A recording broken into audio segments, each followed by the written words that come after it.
Putaran kedua Liga 1 PSM Makassar bermarkas di Stadion Gelora B.J. Habibie atau GBH Kota Parepare, Sulawesi Selatan. Itu berdasarkan hasil penilaian tim Risk Assessment Pengamanan Stadion Mabes Polri pada Rabu 28 Desember 2022 siang. Hasil audit diserahkan kepada penanggung jawab terkait penyelenggaraan pertandingan putaran kedua Liga 1 Indonesia.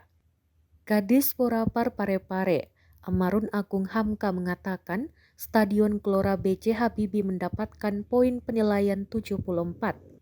Ada 4 kategori penilaian Mabes Polri, yaitu kurang, cukup, baik, dan sangat baik.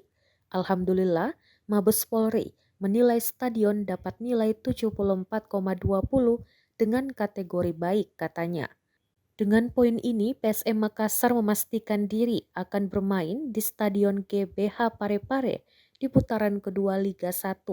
Dari audit tersebut juga ada catatan kecil terkait pembenahan stadion. Pihak Pemkot Parepare siap menindaklanjuti catatan tersebut.